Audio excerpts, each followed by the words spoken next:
God wants us to experience His love. God wants us to experience His goodness. That's why today, you are here at Feast Dagupan.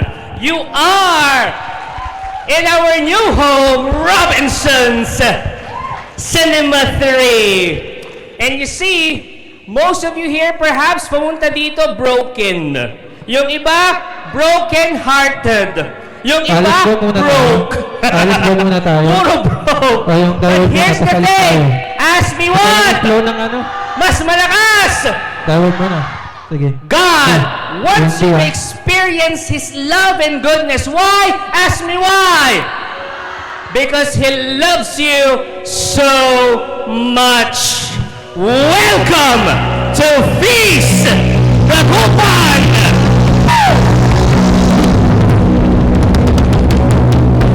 We are one family. I want you to, hindi tayo makaikot, pero at least man lang yung mga katabi ninyo sa harap, sa likuran. I want you to greet them. Kung close naman kayo, hug them. If ever hindi kayo close, fist bump lang. And mamaya po, bibigyan ko kayo ng go signal. Pag sinabi ko pong unleash the love, you will go around or meet someone, hug them, fist bump, and tell them, come and see. Okay lang po ba yun? Are you ready? Yeah! Let's do this! Feast Dagupan! Unleash the love!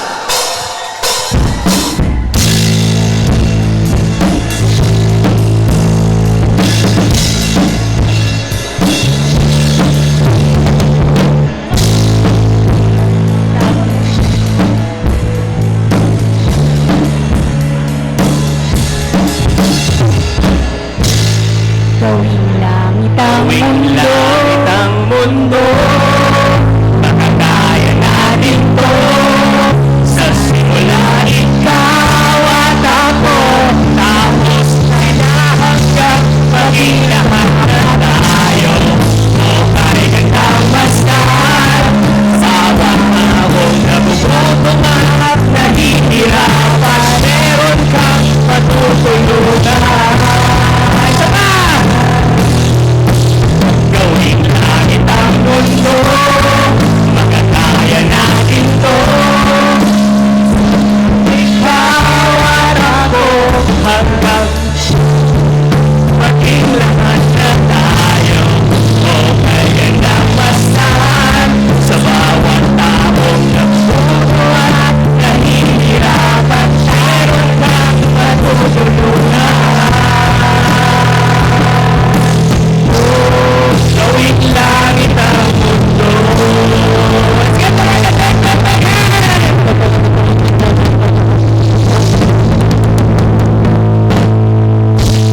Are you ready to taste and see and experience God's love today?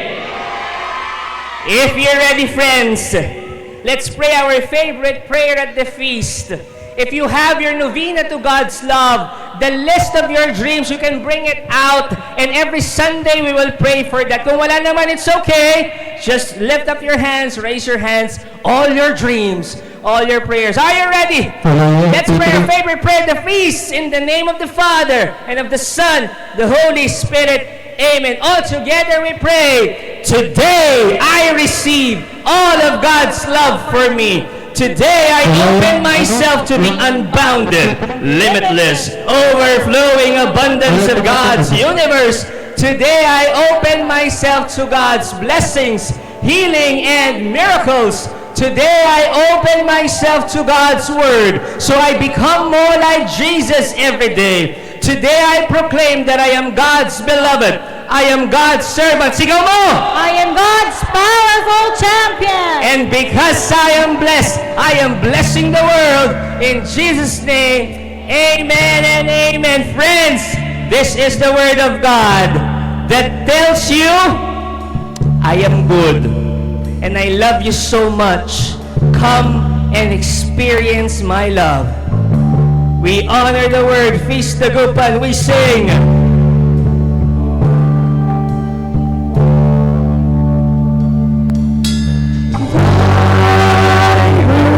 Is heaven to life?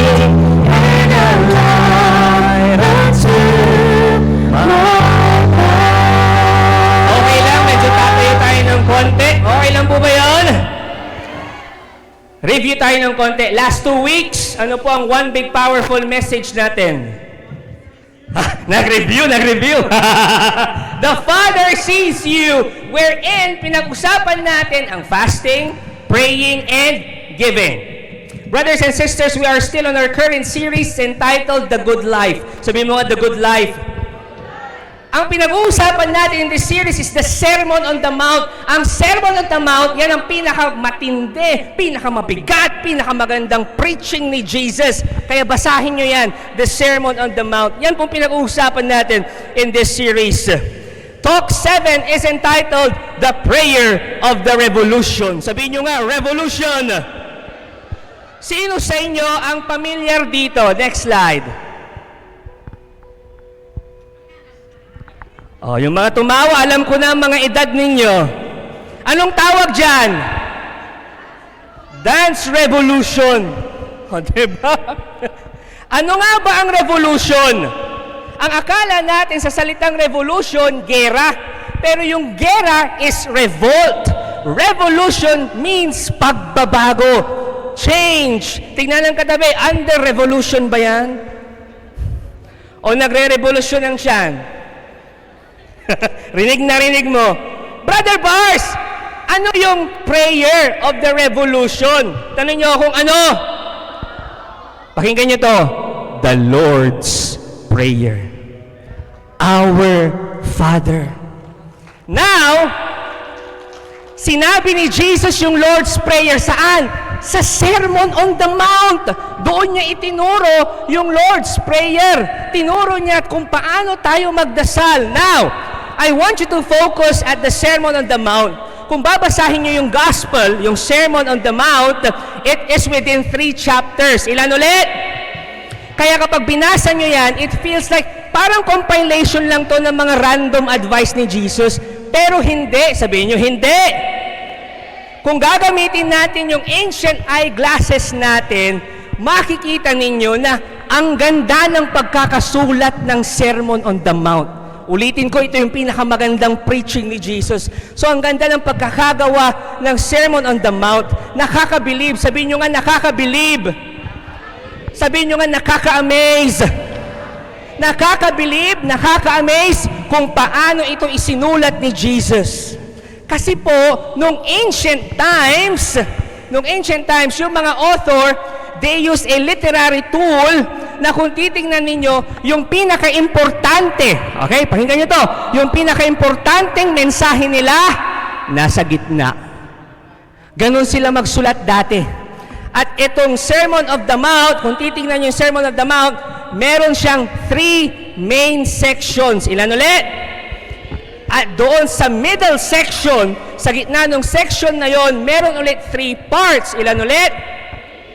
And each of these parts contains 3 parts ulit. Ilan ulit? So, ibig sabihin, ang tanong ito, ano ang nasa gitna, nung gitna? Ano yung pinaka-importanting message sa Sermon on the Mount?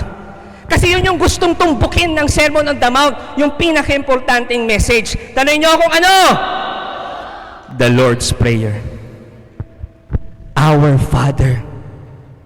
Basahin natin Matthew chapter 6 verses 9 to 13. You all know this all together. Our Father in heaven, may your name be kept holy. May your kingdom come soon. May your will be done on earth as it is in heaven. Give us today the food we need, and forgive us our sins as we have forgiven those who sin against us. And don't let us yield to temptation, but rescue us from the evil one. Ang ginamit po natin na version dyan, New Living Translation version.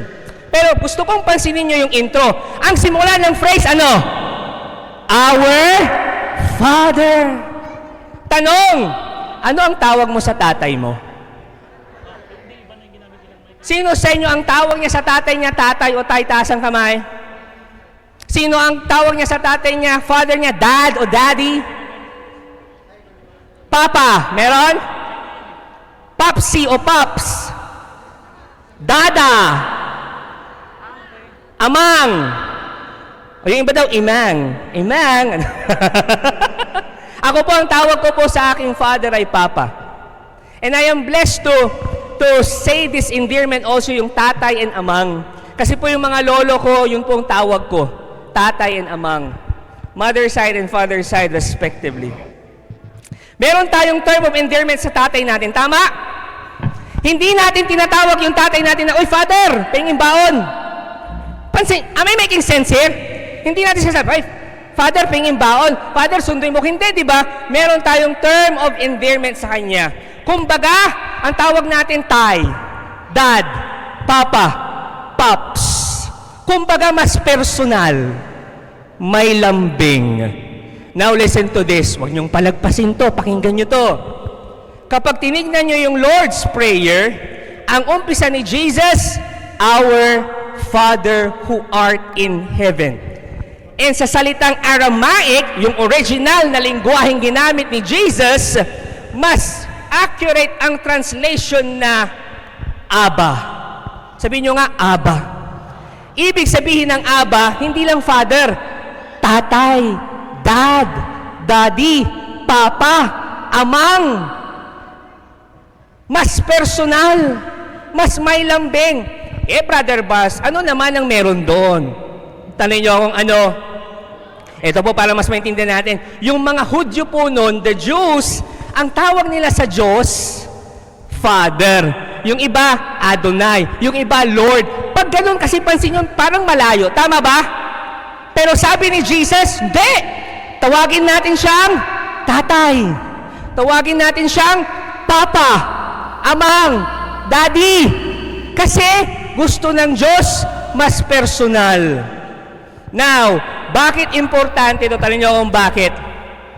Because Jesus wants us to go to the Father in a loving and intimate manner. Mas personal, mas may lambing.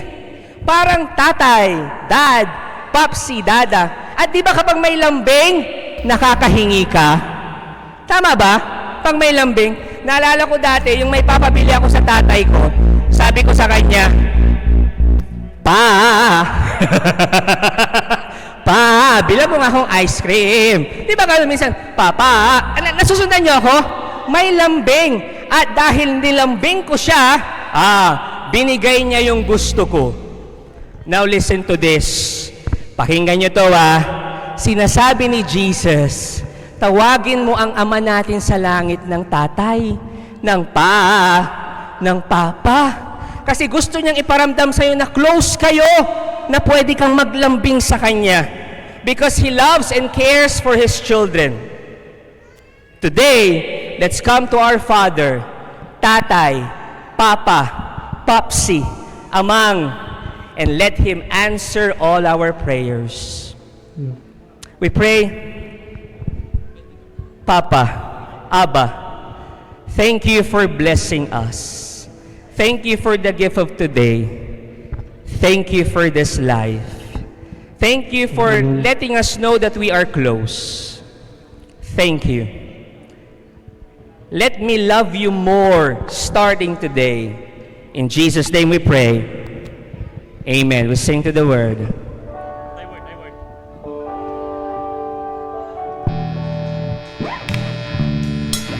Thy word is a lamp unto my feet and a light unto my path. Please be seated. Let's give the Lord a big hand habang papaupo ka. Sabihin mo sa katabi mo, God will speak to you today. I would like to ask, sino po mga first-timers sa feast? Taas ang kamay, magingay! Welcome! Welcome to the family. This is now your home. After the feast po, we want to meet you here on this side at meron po kaming regalo sa inyo at ipagdadasal po namin kayo. Also, I would like to welcome those who are watching us online sa YouTube. Dito ba yung camera? Dito, no? Pasensya, nag-adjust pa ako YouTube at Facebook. Maraming salamat. I hope one day makasama namin kayo dito sa Robinson Cinema 3 kasi ibang-ibang experience dito. But for now, because of some reasons, okay lang po, nandyan po kayo sa online nanonood. We are still blessed and grateful. Today, Our one big powerful message is this. Ang ibig sabihin ng one big powerful message, kahit ito lang yung maalala ninyo after the talk, okay na po ako. Yun po yung ibig sabihin ng one. Kasi po madaldal ako, ang dami kong sasabihin mamaya. So kahit ito lang pong maalala ninyo, okay na ako. Our one big powerful message for today's talk is this. Expand God's territory. Makipag-appear ka sa 7 tao, sabihin mo, expand God's territory. Bakit yan ang one big powerful message natin? Check. Mamaya, malalaman ninyo kung bakit. Nalulunod. Again, ang pag-uusapan natin sa talk na to ay the Lord's Prayer. Walang lumalabas sa in-house. At ito ang dasal ko, you get to know more and appreciate this. Believe me, pakinggan nyo to ha, ang ganda ng dasal na to, the Our Father. Sino sa inyo ang alam ang Lord's Prayer? Taas ang kamay. Most of us, all of us, maraming salamat. Alam nyo, everybody knows this prayer, but, sabihin nyo, but, the truth is, nobody also knows this prayer. Ha? Ano daw? Anong pinagsasabi mo, Brother Bars? Listen to this. The biggest hindrance to deeper knowledge is shallow knowledge. Anong ibig kong sabihin?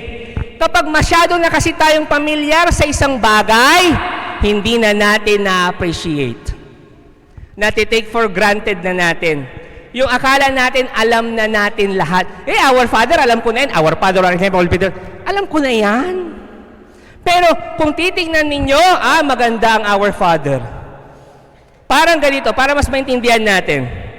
Sino po ang married dito? Itaas ang kamay, mag-ingay. Hindi kayo happy.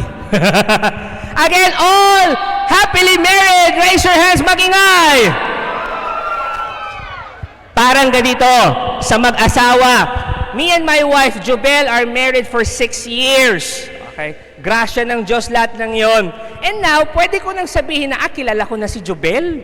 Alam ko na yung ikagagalit niya, alam ko na yung gusto niya, kilala ko na siya. Pwede ko nang sabihin yon. Kasi ang 6 years na kami, plus yung mga naging magjowa pa kami. Now, listen to this.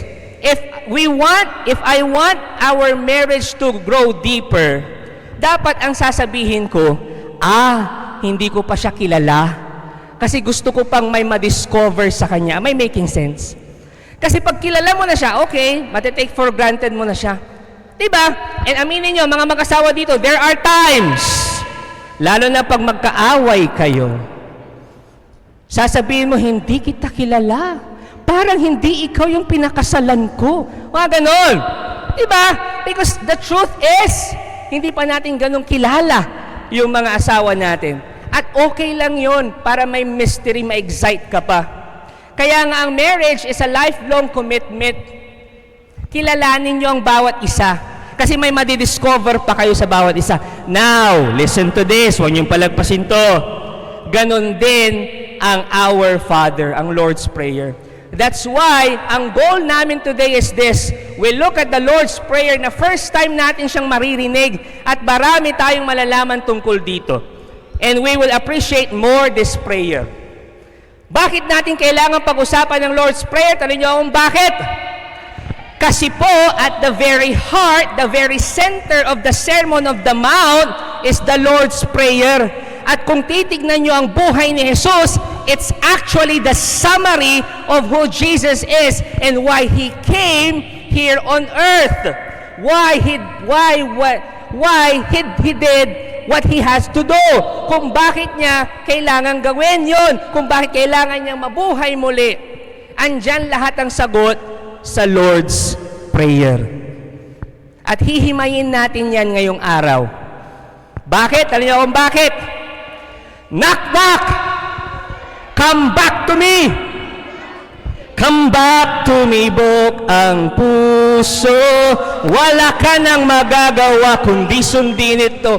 Kailangan natin pag-aralan yan. Why? Because the Lord's Prayer contains the heartbeat of Jesus. Our Father contains tibok ng puso ni Jesus.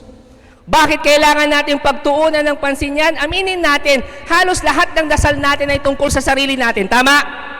Me focus, laging ikaw na lang. Puro sarili lang natin ang iniisip natin. Alam niyo po, many years ago, year 2000, merong isang author, ang pangalan niya Bruce Wilkinson. At sinulat niya itong librong to, The Prayer of Jabez. Bestseller po yung librong yan, lalong-lalo na sa lahat ng mga Kristiyano.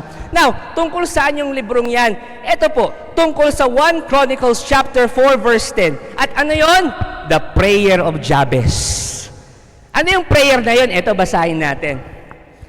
Oh, that you would bless me and enlarge my territory.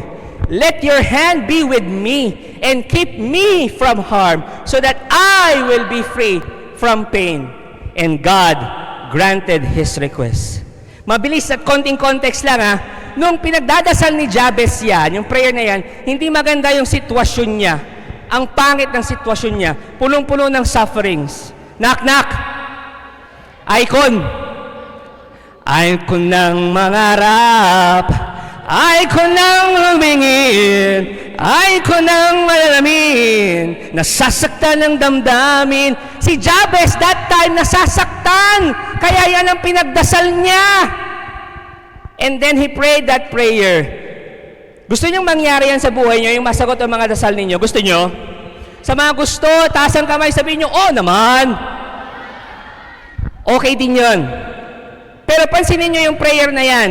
Puro me, ako, I, my. Pansin nyo, wala pong masama doon. Wala pong masamang humingi ng blessing kay Lord para sa sarili mo. In fact, ako rin po, I pray this prayer dati. Most of the times dati. Pero sana hindi tayo ma-stuck sa me prayers. Ang Diyos, nagiging kasangkapan lang kasi. Nagiging genie lang pag puro me, tayo ang pinagdadasal natin. O kaya nagiging genie siya sa mga plano natin, sa mga pangarap natin, nalalapitan lang natin siya kapag may kailangan tayo. Hindi na siya Panginoon. Alam niyo kung nagiging ano siya, tali niyo kung ano? Panginoon. Panginoon yan. Pag ang pinagdadasal lang natin, sarili natin. That's why Jesus wants us to grow up from the Jabez prayer to the Jesus prayer. At ano ang Jesus prayer? Our Father, the Lord's Prayer. Kapag, ano ang unique sa Our Father? Kapag titingnan nyo yung Our Father, it has no me focus. Hindi siya naka-focus sa sarili mo lang. Talaga ba, Brother Bars? Walang me? Opo. Tingnan nyo po ito Ito po yung structure niya. Pakita natin. Ang intro niya, Our Father in Heaven. Okay? Yan ang intro. Now, may dalawa siyang parts. Part 1, ang sabi dyan, Holy be your name, your kingdom come, your will be done. That's part 1. May tatlong request dyan. Part 2 says, Give us this day our daily bread, forgive us our sins, as we forgive those who sin against us, and lead us not into temptation, but deliver us from evil. 4 na request naman po yan sa part 2. Now, pansinin nyo, those 4 requests focus not on me, but on us. Pansin nyo? Give us this day our daily bread, and forgive us. Pansin nyo? Hindi me, us. Ang ganda ng Our Father na prayer kasi it follows the 2 greatest commandments. At ano yon? Love for God, part 1, God focus. Love for neighbor, other focus, part 2. Nasusundan niyo ako? So, ang ganda kasi yung 2 greatest commandments nandoon. Sabihin niyo nga, ang ganda, no? Ang galing ni Jesus na magsulat ng dasal. Because ultimately, Jesus wants to tell us that life is not just about you, but about God and others as well. It's not just enlarging your territory, but enlarging God's territory. Kaya nga ang one big powerful message natin ay expand God's territory. Pakiulit. Today, my co-preacher and I will give you a konting theology class. Konti lang naman. It's a theology class, konti lang. And this day will be filled with a lot of learnings, lalo na pagdating sa Lord's Prayer. Yan ang pag-aaralan natin. And believe me, paglabas nyo ng sinihan na to, mas ma-appreciate nyo ang Our Father. Mas ma-appreciate nyo ang Lord's Prayer. Hihimayin po natin siya, and habang hinihimay natin, I pray that you will not just pray this prayer, but you will live out this prayer. Ang Lord's Prayer po may 7 requests that we are asking from Abba, Father, Tatay. Ilan uli? Ilang requests? 7. My co-preacher will share the first 3, and ako naman yung last 4. Are you ready? Face the Gupan! Are you ready? Face the Gupan! Please give a warm Face the Gupan clap to Brother Bry Lopez.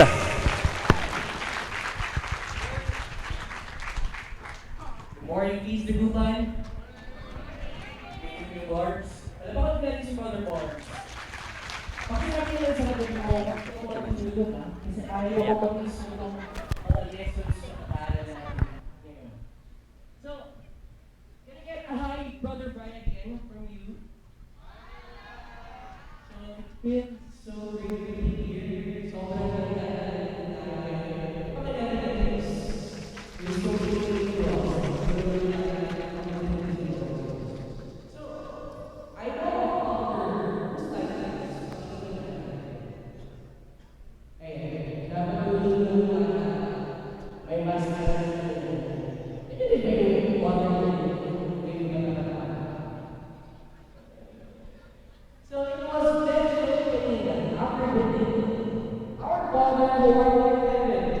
the Lord's Prayer has 2 parts.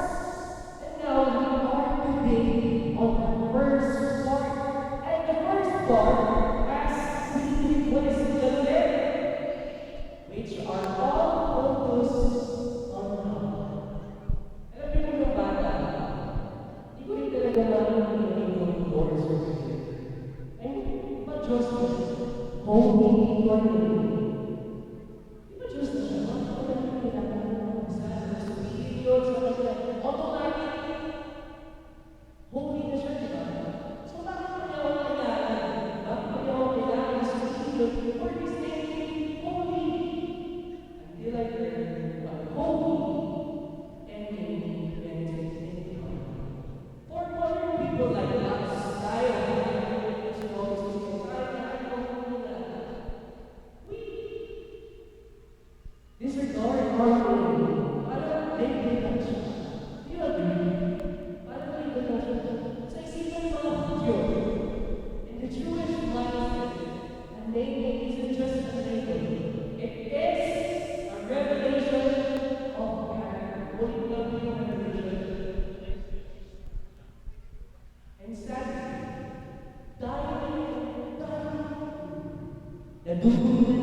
Christians.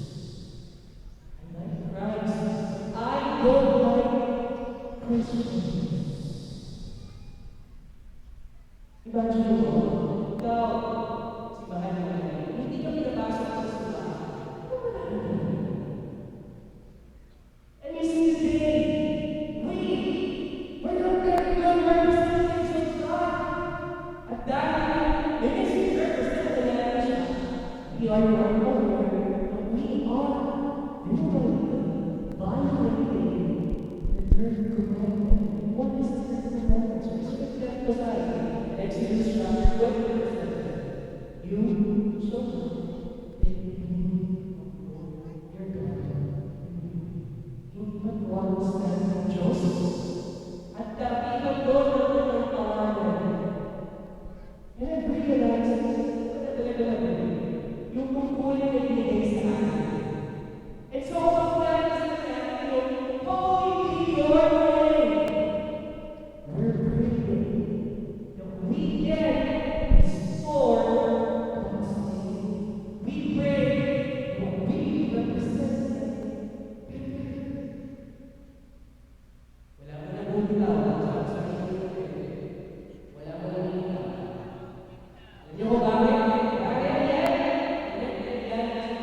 prayer. And what is that? Your kingdom come. Ito ang misyon ng Diyos Ama para sa atin. And that exactly the reason why Jesus have to come on earth. Balikan natin yung sinabi ni Brother Bars kanina. Our Father is the prayer of what? Revolution. Pakiulit po. Revolution. And Jesus was building what? His kingdom. God's kingdom. Ginagamit niya itong prayer na to para ituro sa kanyang mga disciples, sa kanyang mga tagasunod, ang pinakamahalagang pamumuhay sa loob ng kanyang teritoryo. And speaking of pinakamahalaga, I don't want you to miss this retreat happening next week sa Baguio. It's called Love Love Retreat. Sumigaw mga single dyan! Mga single, we have few slots left. Pwede po kayong mag-register para makahabol pa po kayo sa aming retreat happening next week. You can approach any of the servants if you are interested after this session. So, now we go back. Let me ask you, do you want to really follow Jesus? Parang hina. Parang ayaw niyo atang sundan si Jesus. Ulitin ko ha, do you want to really follow Jesus? Then don't just pray this prayer. Live it. Huwag mo lang basta dadasalin. Isabuhay mo. Amen? Karamihan sa mga religyoso, alam ko maraming ganito sa atin. Ang ultimate goal natin ay makapunta sa langit. Ambisyon natin maging good boy or good girl. Para kapag namatay na tayo, meron na tayong kumbaga ticket papunta sa langit. Walang doon sa paradise, di ba? Tignan mo yung kartabi mo kung good boy or good girl yan. Pakitanong, handa ka na bang pumunta ng paradise? Alam nyo, naniniwala sila na si Jesus ay yung ticket na yun. Na kapag wala kang ticket, offload ka. May iwan ka dyan. And the church is the spaceship going to heaven. Christianity is seen as the great escape sa makasalanang mundong to. Gusto kong maging Kristiyano para iwan itong sinful world at tumawid papuntang langit. But let me tell you, at best, that's half true. And at worst, pinapapangit o nawawalan na ng saysay yung gospel. Take note na hindi naman talaga ito yung ibig sabihin or gustong ibarating ni Jesus sa atin. And why? Let's read the next request, which is, sabay-sabay po natin, basahin, your will be done on earth as it is in heaven. Listen to me, my dear friends. Huwag niyong palagpasin to. Our mission is not to go to heaven. Our mission is to bring heaven on earth. At ang ating misyon ay palawakin pa ang teritoryo ng Diyos dito sa mundo.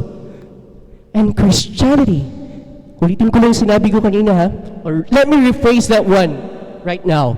Christianity isn't a great escape, but the great expansion. Sa paanong paraan? You ask me why, sa paanong paraan? We begin by expanding His rule in our personal lives, sa mga sarili nating buhay. Simulan natin palawakin yon sa sarili nating buhay. And I want you to absorb this picture. Ang layunin ng Diyos ay pag-isahin ang langit at lupa. Our mission isn't really to escape earth, but to elevate earth to heaven. Hindi rin para i-migrate yung heaven dito sa earth or emerge. Si Jesus ay hindi ticket or visa po. He is the victor na pinagsasama ang langit at lupa. Do you believe that?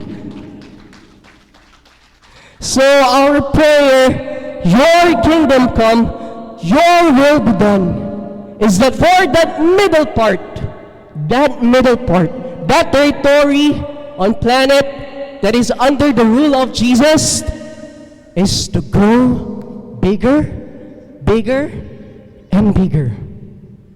Kaya paalala lang, before you expand God's kingdom in this world, kailangan i-expand mo rin ang kaharian ng Diyos sa iyong buhay, sa iyong isipan, sa iyong puso, at sa iyong gawa. Amen? So ask yourself, pinamumunuan na ba ni Jesus ang iyong buhay? Ano pa bang parte sa buhay mo ang hindi pa niya pinamumunuan?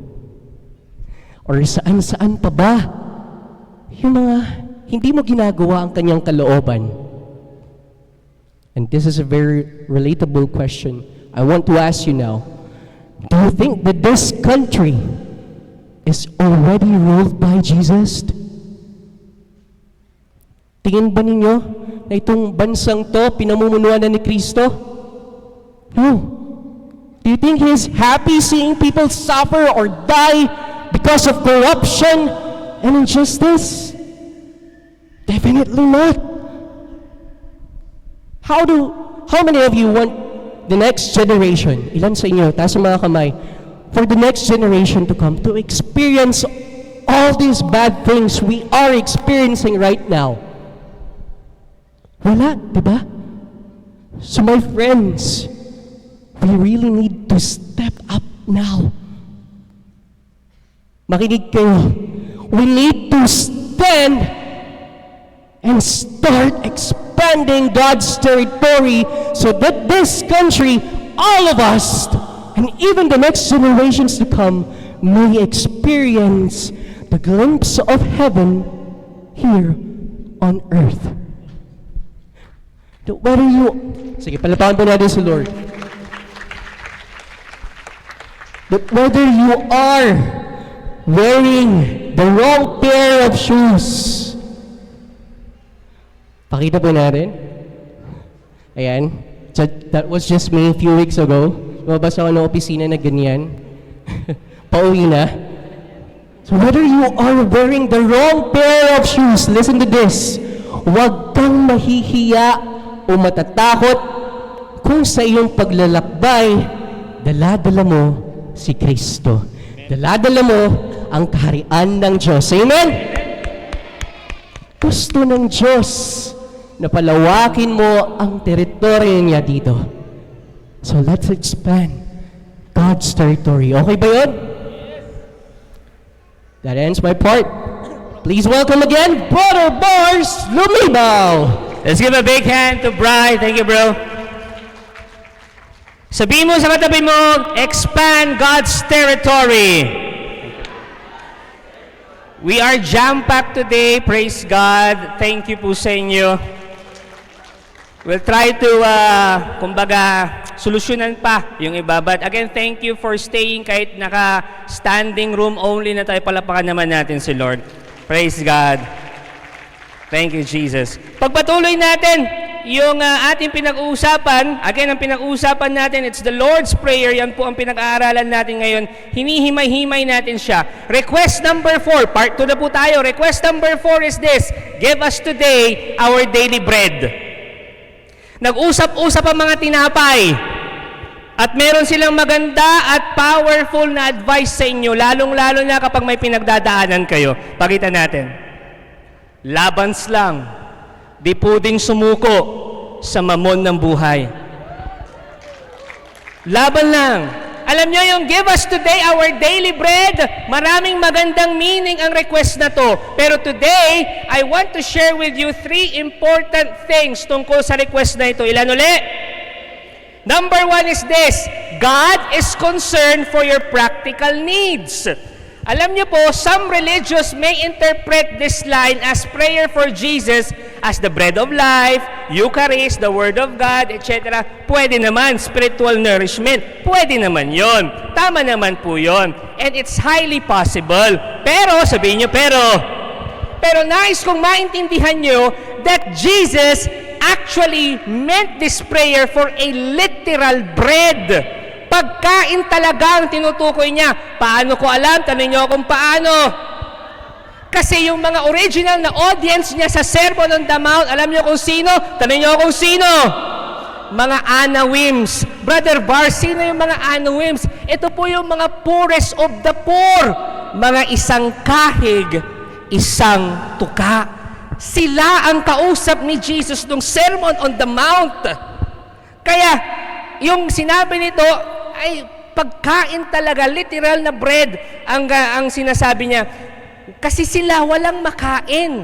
Kaya pansin nyo, kapag isi-share natin ang salita ng Diyos, especially sa mga slum area, sa lugar na isang kahig, isang tuka, bago mo sabihin sa kanila na the Lord is your provider, the Lord will rescue you, the Lord will save you, the Lord loves you, bago mo sabihin yon, pakainin mo muna. Kasi hindi sila maniniwala that the Lord loves them pag kumakalab ang tiyan nila. Am I making sense? God is telling us here na yes, your spiritual needs are important, your spirituality is important to God, pero God is not only concerned with your spiritual needs, He is also concerned with your physical and material needs. Alam ng Diyos ang pinagdadaanan mo. Alam niyang heartbroken ka, ginosting ka. Alam niyang laki-laki ng utang mo. He knows your small and big needs. Kaya huwag kang mahihiyang magdasal for big stuff. Tulad ng, Lord, bigyan mo ako ng bahay. Lord, sana lumago yung negosyo ko. Lord, pagalingin mo ako. Lord, sana maging healthy ako. Lord, sana magkaroon ako ng love life. Huwag kang mahihiya na hilingin yung malaking bagay na yon. But also, huwag ka ring mahihiyang humiling ng mga maliliit na bagay. Tulad ng, sana may mapagparkingan ako. Sana may maupuan ako next week sa fees. Kaya aagahan ko na. Sana, yung pimple ko dito, sana mawala na. Do not be shy praying for small prayers. Because God is also concerned with those small stuff. Huwag kang mahihiya kasi walang mababaw o maliit na panalangin kay Lord. Kasi as long as it matters sa'yo, it also matters to God. To your Father, your Abba, your Tatay in heaven. Second, when we pray, give us this day our daily bread, it also means God is the source of every blessing. Yun ang ibig sabihin nun pag dinadasal natin yon. We declare that God is the source, hindi yung trabaho mo, hindi yung lakas mo, lalong-lalo na hindi yung yabang mo. That God is the source of everything. Yung lakas mo, yung trabaho mo, yung galing mo, bigay rin lang naman yan ni Lord. When you say, give us this day our daily bread, it means, ina-acknowledge mo na hindi ikaw ang author ng blessings mo, si Lord. Nang hihiram ka lang. We are just borrowers here on earth. Third meaning ng line na yan, God wants you to share to the hungry. Pansin nyo ang sabi, give us this day our daily bread. Hindi sinabing, give me this day my daily bread. Pansin nyo? Bakit ganon? Tanong nyo kung bakit? Kasi yung blessing na binibigay ni Lord ay hindi dapat huminto sa'yo. Kailangan mong i-share, kailangan mong magbigay. The blessing na binibigay ni Lord is meant to be shared para sa ibang tao. Minsan, papunta ako ng Ordaneta, nag-drive-thru ako sa McDo dyan sa Tapwak. Gutom na ako kaya nag-drive-thru ako. Pagdating ko dyan sa kanto ng intersection dyan sa junction ng Calasiao, traffic. So sabi ko, okay, gutom na ako. Kahagat muna ako ng burger, yung binili kong burger. Tapos kasi gutom na ako. Tapos nung pakagat na akong ganun, may kumato. Tok. Kya, pengin barya. Yung sasakyan hindi masyadong tinted. So kitang-kita ko. Kitang-kita niya rin ako. Honestly, magiging vulnerable ako sa inyo. Ayoko sana siyang pansinin. Gusto kong i-enjoy yung kagat, yung burger ko. Pero there was in me na, ang hirap mag-enjoy pag merong isang taong nagugutom. Nung ginawa ko, humugot ako ng barya. Lahat ng barya ko, binigay ko sa kanya. Kasi ang hirap kumain kapag merong isang taong nagugutom. Nagugutom sa paligid mo. Another experience, ewan ko kung na-experience nyo to, pero most of the time sa Metro Manila to. Pero minsan dito sa isang mall dyan sa May Arellano sa Dagupan, bago mag-grocery, meron dyan yung mga UNICEF, ewan ko kung familiar, yung mapapasubscribe ka talaga. Minsan, galing kaming Starbucks ng misis ko. Yung misis ko kasi, every time manggagaling kami ng Starbucks, lagi niya tinitake out yung kape niya. Hindi niya inuubos sa mismong Starbucks. Ewan ko kung bakit. So naglakad kami. Punta kaming grocery kasi mag-grocery kami. Tapos doon nakapwesto yung mga UNICEF. Yung mga UNICEF, sabi nila, Ma'am, Sir, baka gusto nyo po mag-subscribe. 200 pesos lang, 300 pesos lang, makakatulong na po kayo sa mga batang nagugutom. So kami, nakonsensya. Bakit? Pa-Starbucks ka. Ito, simpresyon ng Starbucks mo, hindi ka makapagbigay. Maraming mapapakain. Napasubscribe kami. Alam niyo ang style nila? Nalaman ko, ang i-approach nila, yung mga may hawak ng Starbucks.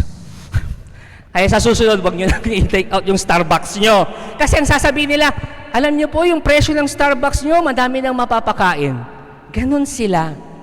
Nasusundan nyo, yung blessing na meron sa'yo, dapat i-share mo din sa iba. Alam nyo, I've got a chance to sit down sa isa sa mga kliyenteng doktor ng asawa ko si Jubel, a well-known rich family dito sa Pangasinan. Tapos nakapagkwentuhan kami, sabi ko sa kanya, sa sobrang yaman nyo, alam nyo, pwede nyo nang itigil yung mga negosyo ninyo, mag-retire na lang kayo, mag-abroad na nga kayo, mag-travel na lang kayo, sobrang yaman nyo na. Alam nyo kung anong sabi niya? Tanong nyo kung ano. Alam mo, I do this for my employees. I do this for their families. Ayoko silang magutom. Ito yung talagang na-struck ako na parang sinampal ako. If my brother is hungry, then I am hungry too. If there's one hungry person in this world, I will not stop working so that I can share. Boom! Para akong sinampal. Request number 5 is this: forgive us our sins as we forgive those who sin against us. Gusto nyo malaman kung paano naghahari ang Diyos? Gusto nyo malaman kung yung isang lugar na yon naghahari ang Diyos? Tali nyo kung paano? Kapag marami ang nagpapatawad. If in that place, ang daming nagpapatawad, naghahari ang Diyos dyan. Nung si Jesus nandito sa mundo, He did not just heal physical bodies, He healed souls through forgiveness. Malapit na po ang Pasko, ilang araw na lang, mauuso na naman ang Christmas party. Naranasan nyo na ba ito? Pakita natin. Tcharan! Umatin ka ng Christmas party, bihis na bihis. Uwi ka may bigas. Jesus, through forgiveness parties. with the worst public sinners of this world. So if you're going to be part of God's kingdom, dapat ikaw rin marunong kang magpatawad. You too must throw forgiveness parties.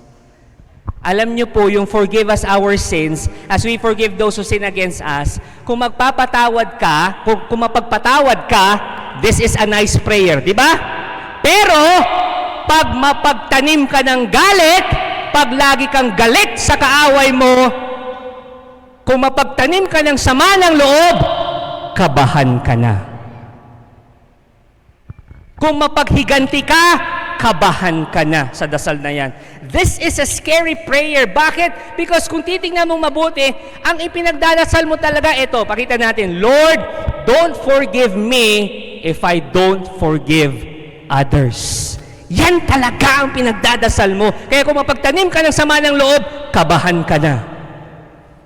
Kaya kapag ayaw mo pang magpatawad, huwag mong dasalin ng Our Father, Hail Mary, glory be na lang. De joke lang. But again, yun ang ibig sabihin ng linyang yun. Ito after sabihin ni Jesus yung Our Father, itinuloy pa niya. Sabi niya, basahin natin, tindi nito, if you forgive those who sin against you, your heavenly Father will forgive you. But if you refuse to forgive others, your Father will not forgive your sins. Diniin pa niya talaga. Sabi mo nga sa katabi mo, magpatawad ka na.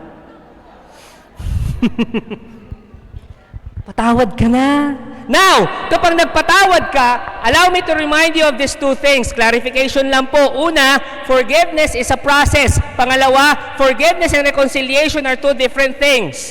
Let me explain ng mabilisan. Kapag nagpatawad ka, mahirap yan. Kaya ito po ang gawin mo. Kapag hindi ka pa ready magpatawad, go to God and then ipagdasal mo, Lord, help me to forgive. Pagdasal mo yon. Tapos, kapag napatawad mo na yung tao, pero naaalala mo pa yung sakit ng pait ng iyong sinapit, at parang ang sakit-sakit pa rin, ang ipagdasal mo naman, Lord, please replace my feelings of hurt with feelings of peace. Kasi it's a process. And you need to respect the process.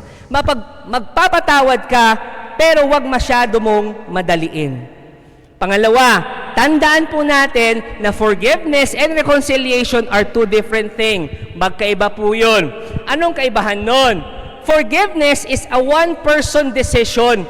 Pwede mo yan na ikaw lang ang magdesisyon. Yung reconciliation, dapat dalawa kayo. Two-person decision. So if ever man na ikaw, pinatawad mo na siya, pero ayaw pa niyang makipagbate o mapatawarin ka, respect that. Wala munang reconciliation. Okay? Pero pag siya din, pinatawad ka na niya, pero ikaw ayaw mo muna, respect that also. Kasi ang forgiveness, one-person decision. Reconciliation, two-person decision. Pero ito po ang pinakamahalaga, tanong niyo kung ano. Ikaw, magpatawad ka, kasi kaya mong desisyonan yan. Yung reconciliation, hindi mo kayang desisyonan. Kasi dalawa dapat kayo. Pero yung forgiveness, kaya mong desisyonan. And at the end of the day, that forgiveness will be the same forgiveness you will receive from the Lord. Sikuhin mo nga yung katabi mo, sabihin mo magpatawad ka. Yugyugin mo para ma-absorb niya. Tanong, sino sa inyo ang nakapag sa buong buhay niya, nakapag-exam na, nakapag-test na, taas ang kamay, mag-ingay, sabihin nyo, yippee! So lahat kayo nakapag-exam na. Paano pag yung testing nyo, ito ang tanong. Next slide. Madali lang yung exam, yabang mo. Ito ang tanong, ano ang right? A, tama. B, kanan. C, karapatan. Oh. Ano ang right? Diba? Request number 6, do not bring us to the test. Through our Father, Jesus was telling us, mahirap ang buhay kapag kasama mo ako. It will be tough. Kapag sumunod ka sa akin, life will be tough. Because God knows evil is real. At yung kalaban, they will try to seduce you to do your own thing instead of God's thing. Ititempt ka ng kaaway na isipin mo, ikaw ang naghahari sa buhay mo, hindi ang Diyos. Kaya itong prayer na do not bring us to the test is actually an echo of the prayer of Jesus in the Garden of Gethsemane bago siya mamatay. At ano yon? Matthew chapter 26 verse 39. Ang sabi, "My Father, if it is possible, let this cup of suffering be taken away from me." Malalaman natin, kaya ko palang lagpasan. Faithful pala ako sa Diyos. That's why ang paniniwala ko ito, the more accurate way to see problems is this. Instead of saying na sinusubok ako ni Lord, tinitest ako ni Lord, ang sabihin nyo, hinuhubog ako ni Lord. Paghubog, hindi pagsubok. God allows problems and sufferings because it can shape and transform you. Sino sa inyo ang naranasan na magpa-deliver sa Grab, sa Foodpanda, taas ang kamay? O kaya sa mga Lazada niya, Shopee, ganyan, taas ang kamay? Maraming salamat. What if kayo to, ang nag-deliver sa inyo ito? Next slide. Jesus on the way there. Yung umorder lang ako ng dinner, Diyos ko po, si Jesus pa. Iba yung kaba ko kagabi. Si Jesus ang magdi-deliver. Request number 7, but deliver us from evil. Ito po yung karugtong. Kapag inalaw ni Lord yung test, yung problem, yung suffering, then we pray, Lord, please rescue me from the evil one. Rescue me from the dark forces that try to destroy our lives. We claim for the Father's protection, hindi lang para sa atin, kundi para rin sa mga mahal natin sa buhay na apektado ng problema at sufferings mo. Now, let me summarize yung Our Father. Pansinin nyo, may 2 parts. Yung first part, may 3 requests. Tama? Yung second part, ilang requests? 4. Total of 7 requests. Naalala nyo, nabagit ko dati, sa Bible, 7 means complete. Buo na. Meaning, pakinggan nyo to, huwag nyong palagpasin to. My goodness, this will bless you. Meaning, Our Father, the Lord's Prayer, is so special that it reveals spiritual completeness. Kompleto na. Walang kulang sa dasal na yan. Bakit ko sa inyo ito sinasabi? Tanong nyo kung bakit? Kasi kapag in doubt ka, hindi mo alam ang ipagdadasal mo, hindi mo alam ang idadasal mo, Jesus taught us how to pray. At ano yon?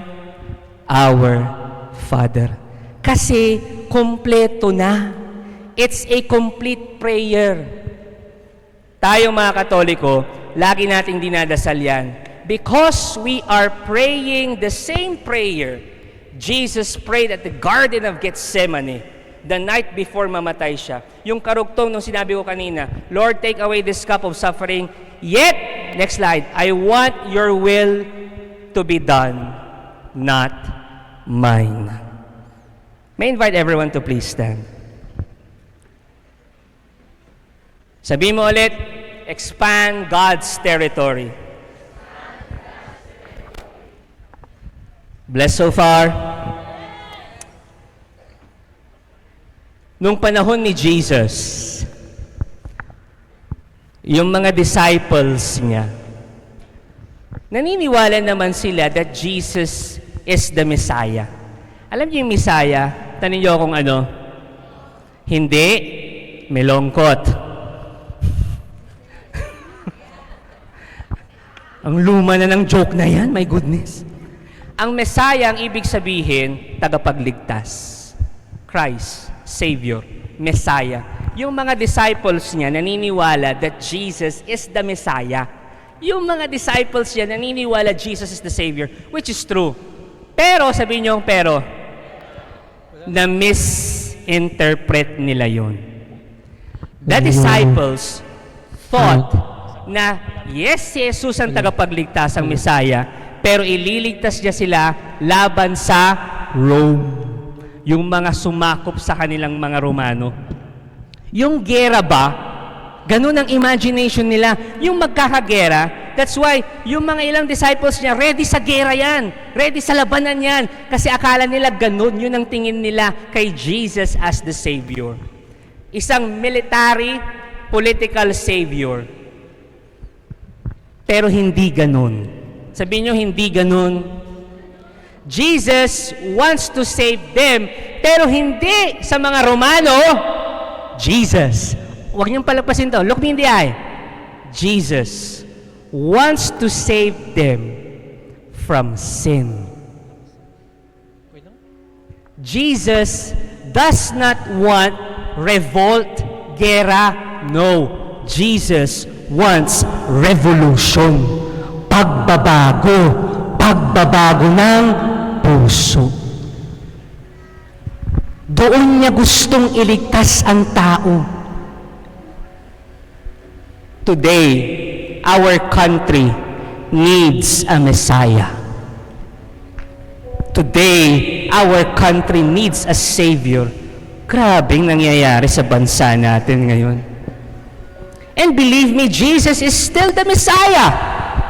Jesus will save us. He will save this country. Pero, hindi ganon na may gera-gera, no.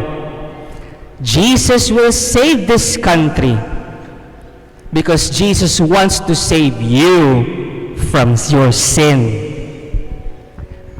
Ayaw ng Diyos ng revolt. Ang gusto niya, revolution.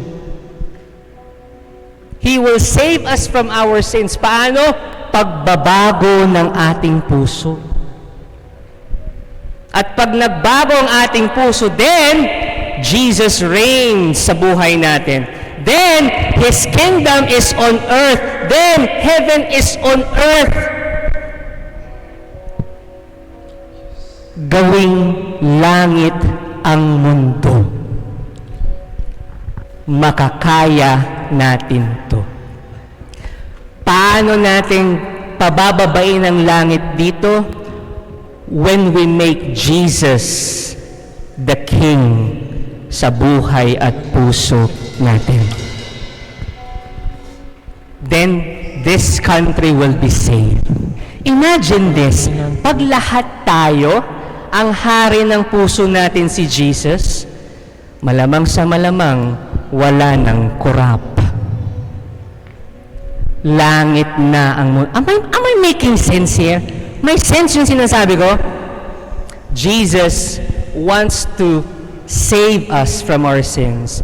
Baguhin ang mga puso natin. Extend ko na lang. Para maging teritoryo ng Diyos ang buong Pilipinas, kailangan teritoryo muna niya yung puso mo. Makakaya natin to, sabi nung kanta. Ikaw at ako hanggang maging lahat na tayo.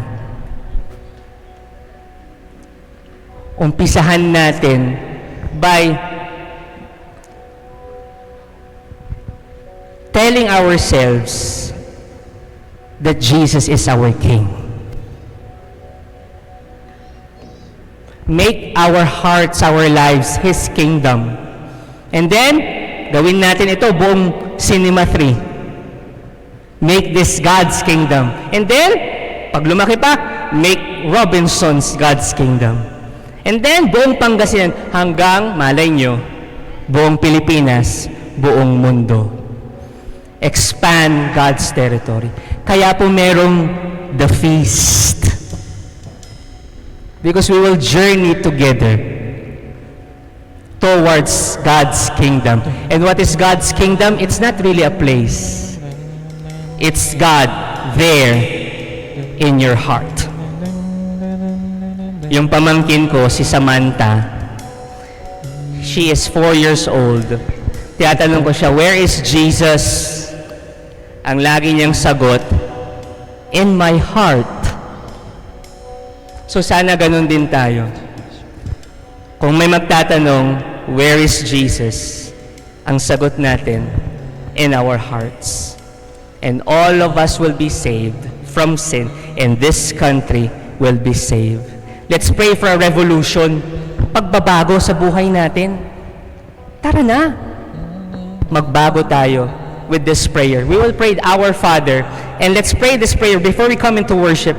And let's pray this prayer like first time mo ulit dasalin, namdamin mo yung ibig sabihin.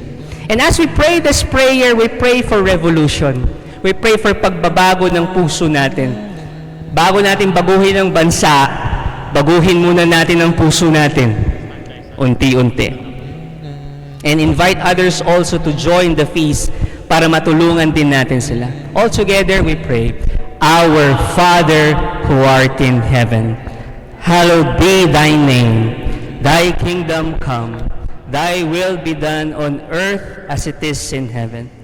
Give us this day our daily bread, and forgive us our trespasses, as we forgive those who trespass against us. And lead us not into temptation, but deliver us from evil. Amen. We surrender our lives to the King. We worship the Lord today. Thank you for watching. Be sure to subscribe to this YouTube channel para wala kayong ma-miss na video at live stream.